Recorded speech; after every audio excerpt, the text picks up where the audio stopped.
செங்கோட்டையன் அமித்ஷா சந்திச்சதுனால கூட்டணியில எந்த பிரச்சனை இல்லைன்னு சொல்றாரு. எப்படி பாக்குறீங்க பேசியிருக்காரு திரு நயனா நாகேந்திரன் பழைய நண்பர், உங்களுக்கு தெரியும், 30 ஆண்டு கால நண்பர்.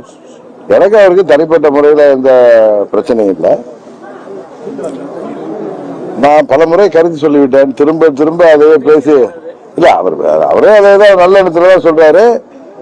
நான் என்னெல்லாம் சொல்லணுமோ அதை நான் ஏற்கனவே சொல்லிவிட்டேன். திரும்ப திரும்ப அதை பேசி தேவையில்லாத என்ன சொல்றது போர் அடிக்க வேணாம்னு நினைக்கிறேன். இப்ப நீங்க விலகிறதா அறிவிச்சு 2-3 நாட்கள் ஆச்சு. டெல்லியில இருந்து எது அழைப்பு வந்ததா, இல்ல அதுக்கு ஏதாவது சாத்தியக்கூறு தெரியுதா? இல்ல அழைப்பு வந்தா உங்கள்கிட்ட சொல்லாம நான் எப்படி போறேன்.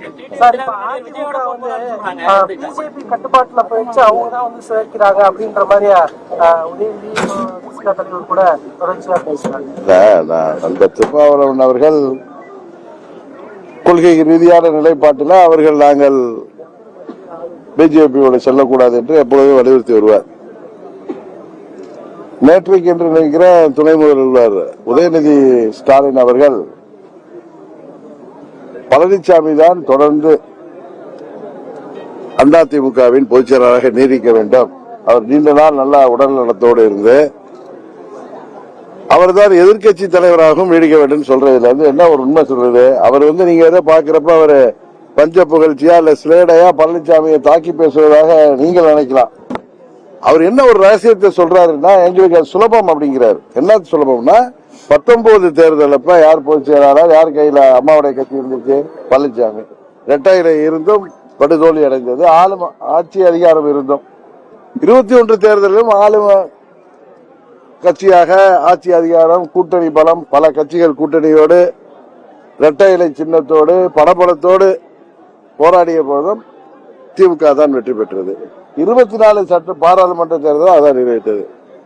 பழனிசாமி கையில 2017 நவம்பர் 23ஆம் தேதி தேர்தல் ஆணையம் இரட்டையை கொடுத்து அதிமுக என்கிற கட்சி பெயரை அவர்தான் பயன்படுத்தலாம் என்று சொன்னதிலிருந்து தொடர்ந்து நடந்த ஆர்கே நகர் தேர்தலில் அம்மாவின் தொகுதியில துரதிருஷ்டவசமாக நான் அம்மாவின் கட்சியை எதிர்த்து போட்டியிட்டு அம்மாவிற்கு அடுத்ததாக அங்கே சட்டமன்ற உறுப்பினராக சுயேட்சையாக என்னை வெற்றி பெற செய்தார்கள். அப்பொழுதும் பழனிசாமி தலைமையிலான அதிமுக கூட்டணிக்கு தோல்வி, அல்ல அந்த கட்சிக்கு தோல்வி. 2019 பாராளுமன்ற தேர்தலிலும் தோல்வி, 21 சட்டமன்ற பொதுத் தேர்தலிலும் தோல்வி, 24 பாராளுமன்ற பொதுத் தேர்தலிலும் தோல்வி. அதனால்தான் திரு உதயநிதி ஸ்டாலின் சொல்றாரு, அவர் தான் இருக்கணும், எங்களுக்கு சுலபம்ங்கிறார். பழனிசாமி இருக்கிற வரை நாங்கள் எளிதாக வென்று விடுவோம் அவர் சூசகமாக சொல்கிறார். அதை புரிந்து கொள்ள வேண்டியவர்கள் அனைவரும் புரிந்து கொள்ள வேண்டும். அது தெரிந்ததால் தான் அம்மா மக்கள் முன்னேற்ற கழகம் இன்றைக்கு வெளியிலே எங்கள் வழியிலே செல்கிறோம். இந்த தேர்தலில் அம்மா மக்கள் முன்னேற்ற கழகம் உறுதியாக வெற்றி முத்திரை பதிக்கும். நாங்கள் இடம்பெறுகின்ற கூட்டணி தான் ஆட்சி அமைக்கும் என்பதையும் உறுதியாக சொல்கிறேன். ஏதோ ஆணவத்தில் அகங்காரத்தில் சில பேர் பேசுற உறுதியாக சொல்கிறேன். அதிமுக விலகுறாங்க, ஒரு சில அமைச்சர்கள் கூட அதிமுக வெளியே வர சாத்தியம். நான் ஒன்னே ஒன்று சொல்லுவேங்க, அம்மாவின் தொண்டையாக ஒன்று சொல்வது, அங்கு உள்ளவர்கள் இன்னும் தூங்கிக் கொண்டிருந்தால் 26 சட்டமன்ற பொது தேர்தல் அவர்கள் தோல்விக்கு பிறகு நாங்கள் தான் அவர்களை கை கொடுக்க வேண்டும். இதுதான் யதார்த்தம், இதுதான் உண்மை. அதனால் அங்கு உள்ளவர்கள் யாரும் எங்களை தவறாக எடுத்துக்கொள்ள வேண்டாம் என்று இன்றைக்கு உங்கள் மூலம் தெரிவித்துக் கொள்கிறேன்.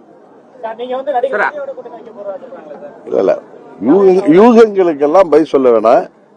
நான் எப்பயும் யதார்த்தமாக நான் நம்புவதை பேசக்கூடியவன். யார் மீதும் எந்தவித விருப்பு இன்றி அம்மா மக்கள் முன்னேற்ற கழகம் செயல்படுகிற ஒரு கட்சி.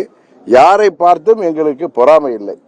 இன்றைக்கு ஒருவரை அண்ணன் தம்பி என்று சொல்வது கட்சி ஆரம்பிக்கும் பொழுது அதற்கு பிறகு அவர்களை ரோட்ல நின்றுட்டு மானாங்கண்ணிக்கு, எங்க ஊர்ல சொல்லுவாங்க, மானாங்கண்ணிக்கு திட்டுவதெல்லாம் எங்களுக்கு தெரியாது.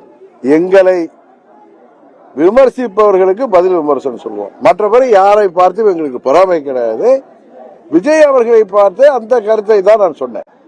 ஜனநாயக நாட்டில யாருக்கு உரிமை இருக்கிறது. அது ஒரு மிகவும் ஒரு பாப்புலரான ஒரு நடிகர். அவர் உச்சத்தில் இருக்கும் பொழுதே அரசியலுக்கு வந்திருக்கிறார். அதனால் மக்கள் மத்தியில அதனால் ஏற்படுகின்ற தாக்கம் தேர்தலில் ஏற்படும். எல்லா கட்சிகளையும் பாதிக்கும் தான் சொன்னேன். எல்லா கட்சினா எங்களையும் சேர்த்துதான். 2006 திரு விஜயகாந்த் அவர்கள் ஏற்படுத்திய தாக்கத்தை போல உறுதியாக அவரும் ஏற்படுத்துவார் என்பது எனது அனுபவத்தில் சொல்றது. அதுக்காக நீங்க கூட்டணிக்கு போவீங்களான்னா அதை பற்றி எல்லாம் நான் இன்னும் எதுவும் முடிவு செய்யல. நாங்கள் இப்பொழுது சுதந்திரமாக இருக்கிறோம்.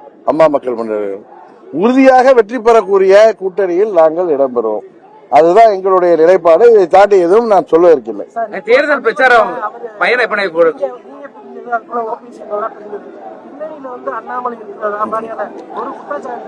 அது சும்மா சில பேரு கிளப்பி ஒரு குற்றச்சாட்டு. நான் சுதந்திரமானவன் உங்களுக்கு தெரியும். நான் சொன்னாலே நான் கேட்க மாட்டேன். எங்க தொண்டர்கள் சொல்றதான் நான் கேட்பேன், எங்க நிர்வாகிகள் சொல்றதான் கேட்பேன். அதனால திரு அண்ணாமலை எனக்கு நல்ல நண்பர். நாங்கள் அரசியல் ரீதியாக அவர் பாரதிய ஜனதா கட்சியின் தலைவராக இருந்த பொழுது நான் தேர்தல் நேரத்தில் பழகி நாங்கள் நண்பர்களானோம். ஆனா இன்றைக்கு அரசியல் எல்லாம் தாண்டி அவர் நல்ல நண்பர். ஏன்னா அவருடைய குணாதிசயம் என்னுடைய குணாதிசயம் ஒத்து போகுது. இதை தாண்டி நீங்கள் யாராவது ஏதாவது நினைச்சீங்கன்னா அது உண்மை இல்லை. அவர் நான் சொல்லியும் கேட்க மாட்டார். அது அவர் கட்சியின் கட்டுப்படுவார். அதுபோல நான் எனது தொண்டர்களுக்கு கட்டுப்படுவார். அவர் சொன்னாலும் எங்கள் நன்மைக்காக தான் நாங்கள் எதை செய்வோமே தவிர அவர் பின்புல என்ன யாராவது இன்ஃபுளுன்ஸ் பண்ண முடியுமா? அதே எனக்கு வருத்தம் அளிக்கிறது.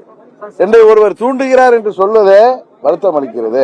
அது நண்பர் அண்ணாமலை அதை போட்டு செய்யவும் மாட்டார். திரும்ப சொல்லிட்டார். இல்ல அவர் மூத்த அதிமுக நிர்வாகி. எனக்கு ரொம்ப நான் மிகவும் மதிக்கக்கூடியவர். அவர் நாங்கள் வேற்று அணியில இருந்தாலும் அவரும் எங்களுக்கு எந்த பிரச்சனை இல்லை. இன்னும் சொல்ல போனா அங்க ஒரு எடப்பாடியை தவிர எங்களுக்கு யார்கிட்டையும் பிரச்சனை இல்லை.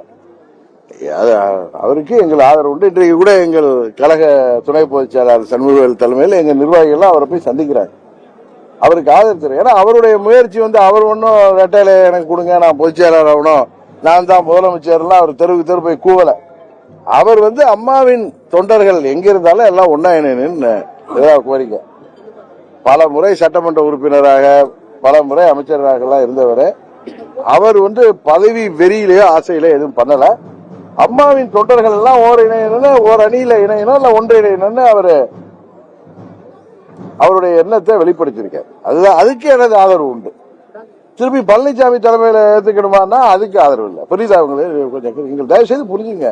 துரோகத்தோட போய் நாங்க எப்படி ஏத்துக்க முடியும்? எங்களை நாங்களே அழித்துக் கொண்டு இன்னொரு வகையோடு வாழ வைக்க முடியாது. தற்கொலை முயற்சிக்கு நாங்கள் என்றைக்கும் செல்ல முடியாது.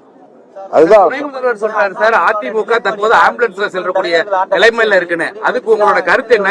உண்மைக்குமே நான் உடனே அவர் உதயநிதி ஸ்டாலினை சப்போர்ட் பண்றேன், உடனே திமுகவுக்கு கூட்டணிக்கு போறல நினைக்காதீங்க. அவர் சொன்ன கருத்து அதிமுக நான் பார்த்தது ஃபுல்லாலாம் பார்க்கல. நான் பார்த்தது ஏதோ ஊடகத்துல வந்தது. அதிமுக பழனிசாமி தான் தலைமையில தான் இருக்கணும், அவர் நல்லா 100 ஆண்டு வாழணும், அவர் இருந்தாதான் எங்களுக்கு நல்லது, அவர் எதிர்கட்சி தலைவராக இருக்கணுங்கிறார். நாங்கள் ஆளுங்கட்சியாக வருவதற்கு பழனிசாமி தலைமையில அதிமுக இருந்தால்தான், இரட்டையிலை அவர் கையில பிடித்துக் கொண்டு தெரிஞ்சால்தான் நாங்கள் சுலபமாக வெற்றி பெற முடியும் என்று சொல்கிறார். இது உண்மை, இது உண்மை, இது யதார்த்தம். இதை புரிந்து கொள்ள வேண்டியவர்கள் புரிந்து கொள்ள வேண்டும். நீங்க அரசியல் தேர்தல் பிரச்சாரத்துக்காக மேற்கொள்ள போறீங்களா? இப்ப ஒவ்வொரு தொகுதியாக சென்று கட்சி நிர்வாகி கலந்து வர, அதுக்கப்புறம்